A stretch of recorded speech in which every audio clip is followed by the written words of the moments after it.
Welcome to r/malicious compliance, where we share stories of people conforming to the letter, but not the spirit of a request. And today we have 3 great stories, so subscribe, hit the like button, and let's begin. The first story: client refused to follow my instructions to fix a simple issue, and demanded I escalated the problem. The second story: boss said to follow her instructions. I followed and did not show up for work. The third story: Bob became union president and changed his work schedule. And the first story is, client wanted me to escalate the issue. Yesterday I got an email from a client complaining that they can't log into our software. He sent me a tiny blurry screenshot, but I figured out that the problem is they can't connect to the machine where the software is installed. A common issue for users, but very much not my problem. I'm not tech support though. I'm a data analyst for my company. But since I'm the client's only point of contact, they sometimes ask me all sorts of questions about the software. I don't mind helping out as long as it's quick and doesn't interfere with my job.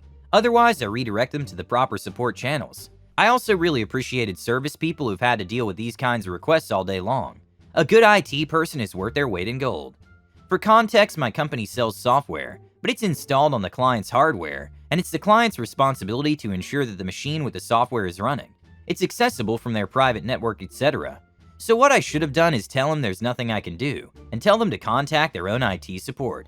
However, and this is entirely my fault, I tried to be helpful.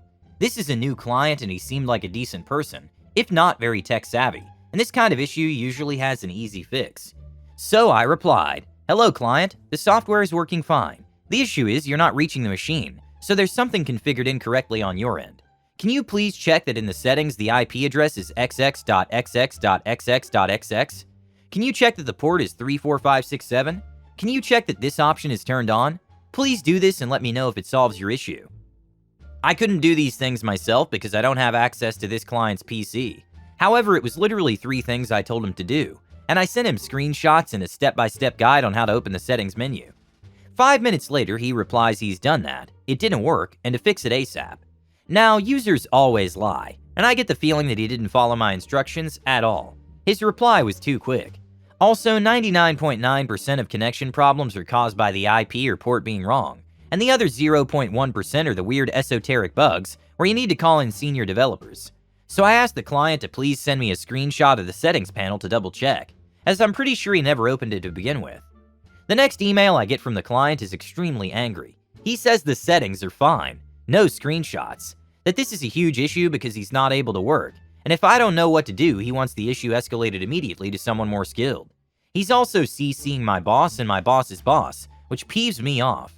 Not because I'm in any trouble, my boss is great, but I'm a senior team member and somehow my male coworkers never get people questioning whether they know what they're doing. So I do as he requested, and I escalate the matter to the highest authority, which is to say the head of client's IT. Said person is a lazy incompetent who most likely configured something wrong, and now might take a week to get around to fix it. I make sure to CC client's boss as well. I flag it as urgent, etc, etc. I also tell IT guy that the client already checked the settings, and so he should run this and that time-consuming diagnostic tests. With some luck he'll do that, once he gets around to reading my email sometime next week.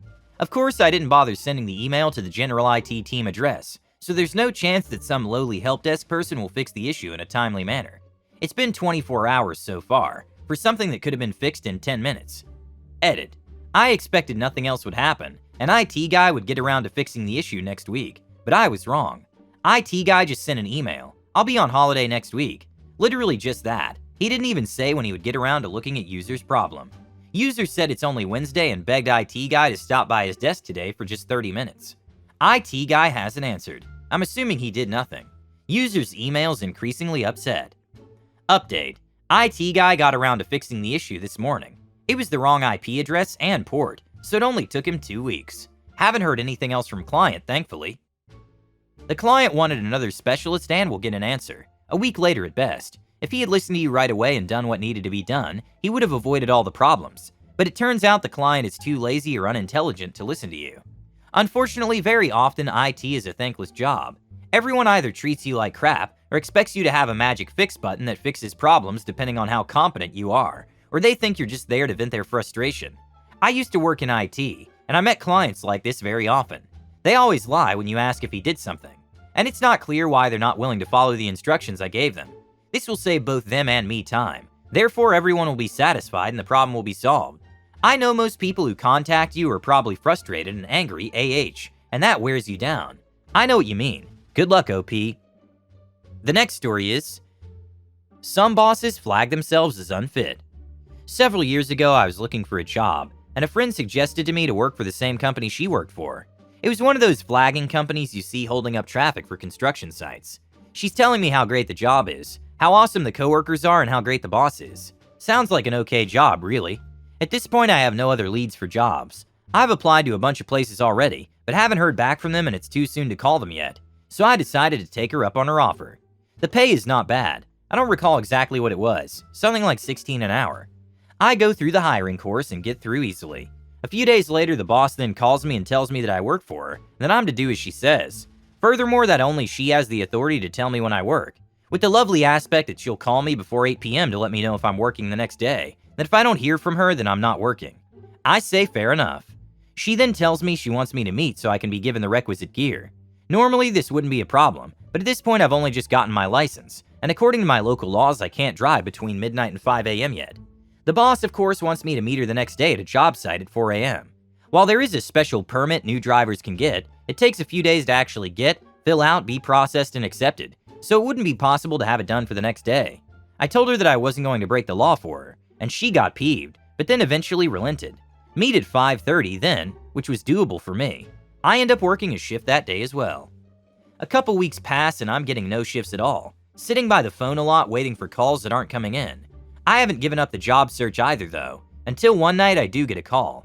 The next day I'm on site at a location, and the manager there says for me to be back the next day at the same time. I tell him that I'm not allowed to follow that order. He'll have to speak to my boss and she'll determine who gets sent out. He says he understands and that he'll speak to her. I get off work and arrive home right around 7:45 p.m.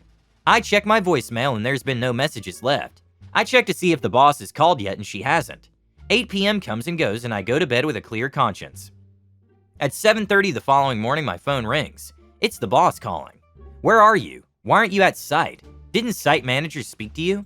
At which point I respond with, yes he did, but I told him to ask you. Remember what you said? To never take orders from anyone but you? Then you would call the night before by 8 p.m. to let me know if I worked the next day? I didn't get any phone calls last night. I did exactly what you asked. The boss didn't like that. She hung up the phone on me.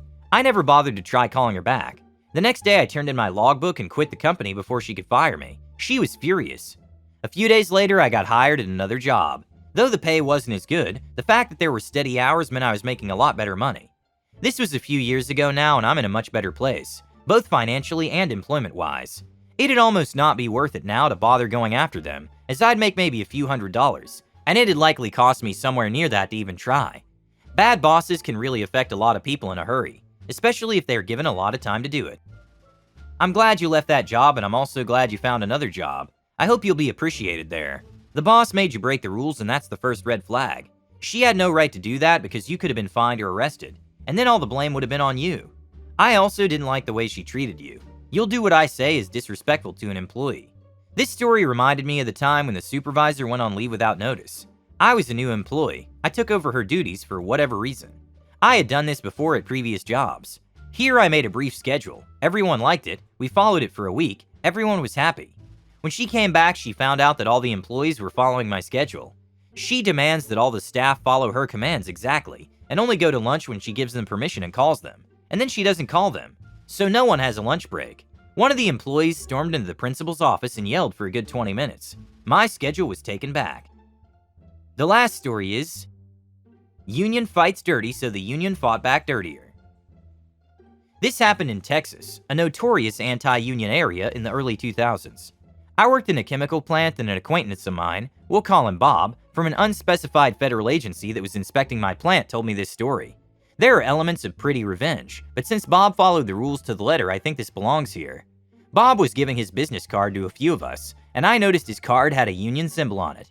I asked if his cards were made in a union shop, and Bob replied, no, our office unionized last-ish year. I had a what the fox look on my face while Bob was chuckling. I convinced him to share his tale of how a white-collar master's degree federal employee joined a union. In Bob's office, there was the supervisor, ineligible for the union, and 6 other workers, all white-collar and degree-holding. 3 of the workers wanted to unionize, and 4, Bob included, did not. For some reason, a 3-4 vote meant the office unionized, and Bob now worked as a non-union worker in a union shop. Bob and his 3 like-minded coworkers could care less about the union shenanigans because they thought nothing would ever come off the unionization. The 3 union members paid their dues, held meetings, and not much else happened until something actually did. The unspecified federal agency decided to adopt a flex time policy that let each office decide how to set their hours, e.g. standard 40-hour week Monday through Friday, 4 to 10s or 4 days for 10 hours, 9/80s or Monday through Thursday for 9 hours a day and 8 hours on Friday one week, and Monday through Thursday for 9 hours a day and off on Friday the next week. The catch was the employees had to vote, and all followed the majority, except when the majority doesn't get a vote. The supervisor polled the workers, and 4 wanted 9/80s, and 3 wanted 4/10s. You can probably guess how the votes worked between the non-union and union employees. The supervisor changed the work hours for the entire office to 4/10s, because the union negotiated for all employees even if they're not members of the union. Bob even asked the supervisor about why the majority was steamrolled by the minority, and was told, "Nothing I can do because this is a union shop. Join the union if you don't like it," and a light bulb came on. That's what he and his 3 coworkers did. They paid the dues, filled out the paperwork, and attended the next meeting. Bob and his compatriots had already worked out their plan for a legal coup. They waited until the union president called for new business and launched their attack. Bob motioned for a vote of no confidence against the current slate of officers. Just happened to be 3 people in the office positions. The vote was 4-3, and the current officers were out. Compatriot number 1 nominated Bob and 2 compatriots to the officer positions, and the vote was 4-3 in favor of the new officers. Bob was the new president. Bob asked for any more new business and found out that compatriot number 3 wanted to change the work hours to 9/80s. Motion was seconded and the vote was, drumroll please, 4-3 in favor of the new work schedule. The supervisor changed the work schedule for the entire office to 9/80s the following Monday. It's now important to point out that the union bylaws required a quorum of 50% plus 1 of the membership to attend a meeting for a quorum. The previous number required was 2 of 3 members, and before I get blasted for internet math, 2 of 3 is based on 50% rounded down to a whole number, and then add 1, but the new required number for a quorum was 4. Bob adjourned the meeting and for several years did not call a new meeting, and he and his compatriots boycotted all union activities except paying their dues. By following the supervisor direction, Bob and his compatriots applied the union bylaws against itself and their 3 insensitive coworkers. Congratulations to you and your union. You did exactly what you were supposed to do. Teamwork to create a working system that benefited as many employees as possible. If everyone joined right away after you showed up, they could figure out how to support each other and make it happen faster. But in any case, you got what you wanted and also became the new union president. Subscribe, hit the like button, and have a good day.